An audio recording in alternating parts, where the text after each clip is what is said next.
Hello and welcome back to another video, and you join me in a very empty and quiet field. This is the field where the bullocks were, and they are now gone, sold.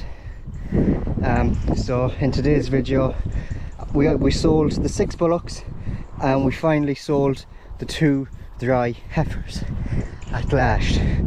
But anyways, in today's video we'll just go through the weights and give you the rough cost of what they went for. Now I have video footage of 3 of our bullocks in the Mart in the ring being sold, which I'll also show in this video. I didn't get the dry cows, I only got half of the bullocks. I only got 3 of the bullocks, but I know how much the 6 bullocks weighed, and I know how much they went for, and I know how much the 2 dry cows weighed, and I know how much they went for as well. So I guess we'll head back to the yard. I have it all on my phone, but while I'm editing this video I'll also throw it up on the screen so you can visually see it as well. But we'll head back to the yard and we'll crunch the numbers. So we're back at the yard. As you can see, I have all the stuff recorded on the phone, so I know all the prices, the weights and all that sort of stuff. I may have mentioned at the start of the video, I have footage of 3 of the bullocks being sold in the ring, so we can throw that up as well.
I am going to start with the 6 bullocks, go through their weights and basically the price ranges that they sold for. So it's up on screen there, you can see it goes from lot 8-12 all the way down to 809. So we'll just go in order descending, so starting from the top and working our way down the list. So lot 8-12 an LMX was 494 kg, and they sold between 1400 and 1650 euro. So that is not a bad sale for a bullock that's fairly they'd be nearly 2 years old. So when you see the video, you know nearly 500 kg going for that sort of price is not a bad shout. So now we're going to, that was our second highest bullock that sold for the second highest price. Lot 813 weighed 390 kg, so that's almost 100 kg lighter than the first one, and he sold for between 1200 and 1420. So a bit of a difference there, but not too much considering there's 100 kg in the difference there. Not too big of a price gap between them two.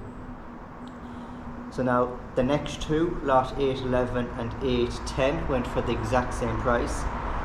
Funnily enough, one of them was 454 kg, the other one was 492 kg.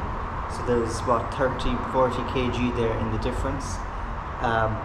But they sold for the exact same price, so they sold between 1220 and 1450. The two of them went for the exact same price. Now our lowest earning bullock, but not our lightest. The lightest obviously being 390 kg, which he went for a little bit more than this lad here, which is surprising me because he's about 50 kg heavier, and he went between 1100 and 1300. So, you know, it doesn't always matter about the weight sometimes, as this is obviously pointing out to us. It could just mean some farmers go mad for different colours of cattle or different shapes, even though one of them might have been heavier when put on the weighing scales. To look at, he might have looked heavier than the other one, but that's not the case. But when it comes to bullocks, you're not going for like what colours, maybe they have a nice colour to them or anything like that, because bullocks are usually going to be sold to a farmer that's going to fatten them up for another year or so and then bring them to the abattoir, or in the Mart they'll be bought up by an abattoir company which will buy in them and then obviously do their work on it. So the last one, lot 809, was our highest bullock sold, and our heaviest at 508 kg. He went for between 1500 and 1750. So the price there matching very well with the weight. Obviously, him being the heaviest, he sold for the most, which is not too bad. So between the 6 bullocks, we done very, very well indeed. We done extremely well there. Lot 809, first heaviest. Lot 812, second heaviest. Lot 810, third heaviest. Lot 811, fourth heaviest. Lot 808, fifth heaviest. And lot 813 was the sixth heaviest. And then lot 812 was the first on the price tag. Lot 809 was first on the price tag. Lot 812 came second on the price tag. Lot 811 and 810 joined third on the price tag. Lot 813 came fourth on the price tag, and lot 808 was last on the price tag situation. So they are the bullocks. They're the bullocks. So now moving on to the 2 dry cows that we finally sold. We were talking about selling them for the longest time, but finally they are sold. So we have a Shirley cross and a Limousin cross. The Shirley cross being the white dry cow, and the Limousin cross obviously being the Limousin colour, the reddy one. So the Shirley would have been the oldest. I don't know exactly what year and what month she was, but I know for a fact that the Shirley one was older than the Limousin one, and you could tell just by looking at them, by how they looked and by how they moved and walked. The Limousin would have been more sort of giddy and active, and when giving them the bucket of mail, was running towards me for the mail, while the Shirley slowly walking behind. So you could, even though I know if I went back on the records, I could see what age they were and when they were born. Even just looking at them, you know which one is the oldest and which one is the youngest, and which one would have been the heaviest as well, because the younger one would probably put on more weight in a daily situation. With the male, she'd be putting on a daily occurrence. The younger one, the limousine one, be putting on a bit more weight than the Shirley cow, the older one. And in their overall weights, it's also the same situation. The limousine was obviously the heaviest, which you'll see now in a minute, and the Shirley was the lightest, and the price tag you can see in that as well. When it came with age and the weight, they all corresponded in the same way. So lot 66 was the Shirley Cross, the older cow. She weighed 818 kg, and she went for between 2,000 and 2,350 euro. And then lot 67 was the limousine. She weighed 826 kg, and she went between 2,100 and 2,450 euro. So you can tell there by looking at the weights and the price which one was the oldest and which one was the youngest, because obviously the younger cow would perform more better on the weight gain situation than the older cow. So that's how it goes. But a very successful Mart day for us. We didn't have to put them in the ring. We didn't have to do a rerun with them. Sometimes you have the option, if you weren't happy with the price and you were expecting a bit more out of them, you could put them in the ring again. We didn't do that. We went into the Mart with a price in our heads of how much they would go for. Once we seen what weights they were, we adjusted that price, and they sold for in and around the price that we had in our heads. So we were fairly happy with the outcome as well, which is not too bad. So when you keep in mind, we were feeding them, the 6 bullocks and the 2 dry heifers, we were feeding them male once every day. The 2 dry cows would have been getting about half a bucket a day, and the 6 bullocks would have been getting about 3/4 full of a bucket every day. Obviously we were feeding them 303 meal nuts. So when you fill you've seen our black container out the far end there.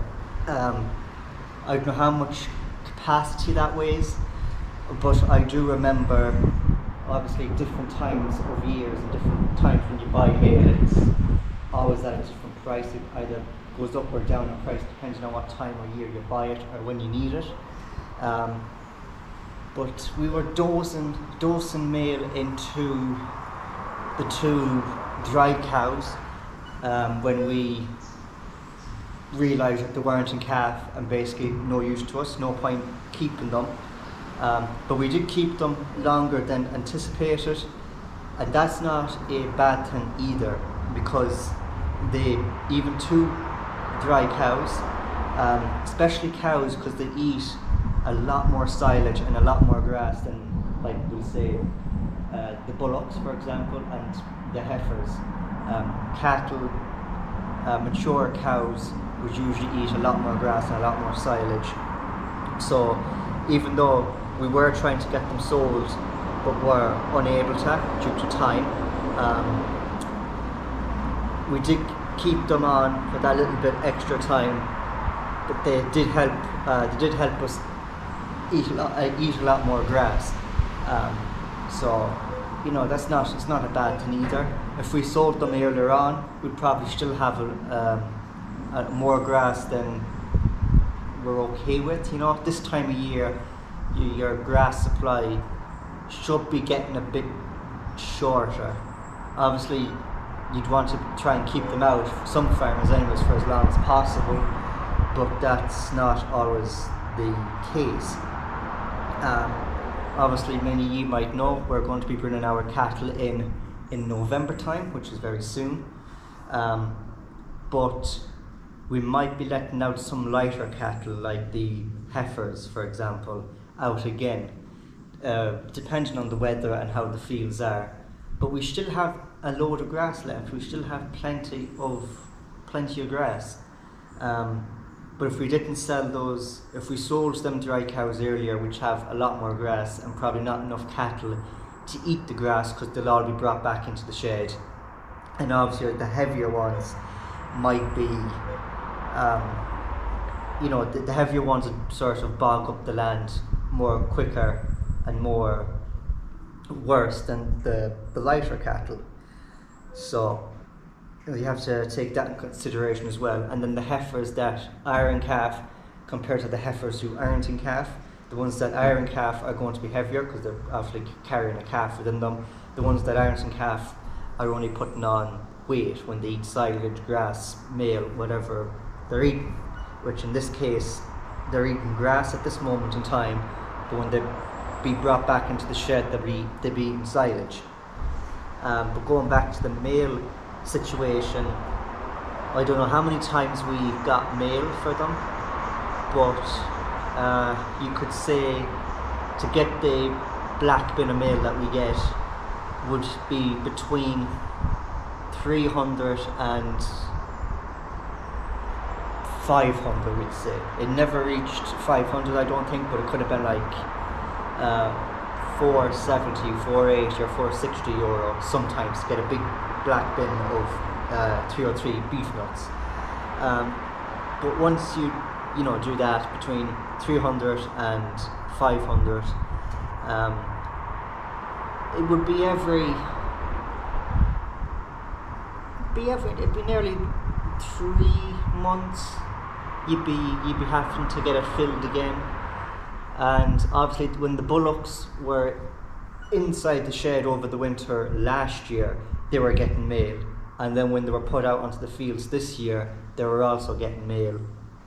And when they were calves, we were giving them calf crunch, and then once they sort of was used to the calf crunch and the calves, when they were calves and they got a bit bigger, we mixed in calf crunch and 303 beef nuts to try and get them onto the 303 beef nuts, and then eventually we got them onto just pure straight 303 beef nuts.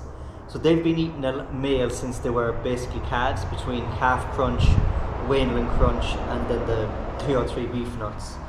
And obviously eating a bit of silage as well and grass. But because they were only young bullocks, between 1.5 years to 2 year olds, they're not going to be eating as much silage and as much grass as mature cows would eat, as I mentioned earlier. But the mixture of the male they were getting, the silage they were getting when they were in the house, and the grass they were eating when they were out on the field, and the bullocks were also being strip grazed for a period of time as well. The fields that they were in was the first field they were put in and the last field.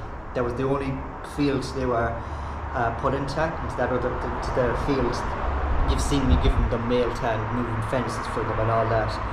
But first we only gave them half the field. We put electric tape across half the field and we just let them roam around into half, and then we started strip grazing them for a couple of months, and then we just decided to let them into the last bit of the field.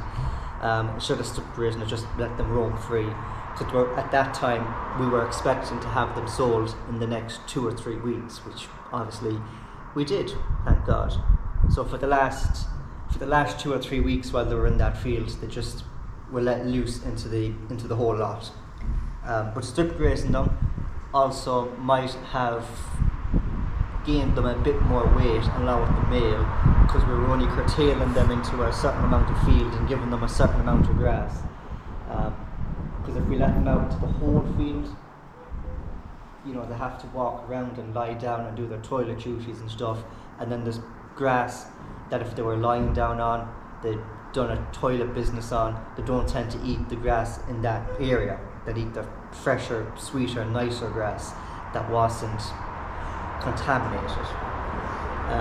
So when we were strip grazing them, that might have helped their daily gain performance and their weight overall, along with the male.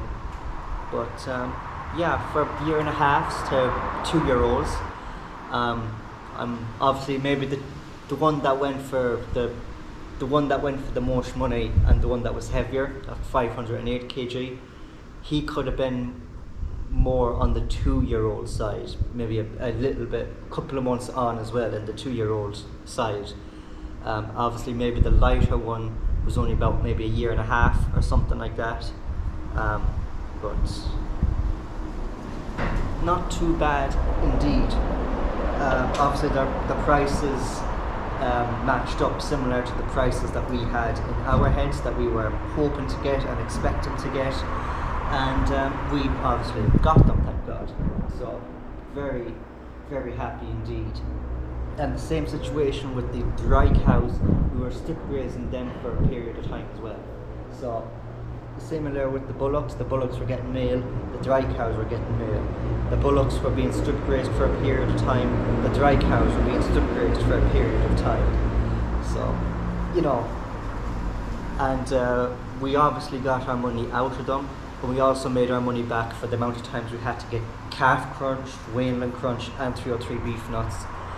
Maybe with a small bit of profit in there as well, obviously, because that's what you were aiming for. Anyone in any industry is aiming for a small bit of profit, and farmers are no different, even though it is quite significantly harder to make a profit in the farming industry. But you have to spend a lot more money to make your small bit of profit, I guess, is what I'm trying to get out. But yeah, anyways, 2 dry cows gone, 6 bullocks gone, sold. We are 8 cattle lighter for over the winter. What's the plan? Scan the heifers, keep the ones that are in calf, probably sell the ones that aren't in calf, and then we might have some more dry cows. We have other cows there that mightn't be in calf. They have calves now because they calved this year, a couple of months ago, but they might be in calf now, and whether or not we put them into calf is a whole different story, because we're in October now. So we'll say if there were a bull in between now and November, 9 months on, October, November, December, January, February, March, April, May, June, July. It'd be July or August before they start calving again, which is not what we're looking for, because then you're slobbering with bringing them into the shed, getting them calves. They're in the shed then for a week or two, and then you have to tag the calf and do all sorts of this stuff with the calf, and then let the calf out. And obviously we live on a fairly busy road, so we take just extra precautionary measures when letting calves out into the field for the first time. So there's a lot of work behind the scenes that happens when letting newborn calves, or calves that haven't been out on grass for their first time. So we rather have them calving between November, December, January, February and maybe March at the latest, and we'll be hoping to get starting to get cattle out by the last week or two of April, and the month of May would be the time frame we'd like to be getting cattle out, if the weather is good and if the ground conditions are good as well. But that is that. Again, we have 8 cattle sold in total. So 8 cattle sold, 8 cattle lighter, and a lot more bales than we were expecting this year as well. So, but we should have plenty of room then for heifers calving and cows calving. We shouldn't be worrying about space. Since we are 8 cattle lighter, we should have plenty of room between the 2 calving pens behind me here and the schlats out that direction. So we should be fairly good on space-wise when animals start calving again. But anyways, that is going to be the end of today's video. Thank you very much for watching. Don't forget to like and subscribe. Check out my merch. The link to that will be down in the description below. And I'll see you in my next video very soon. Take care.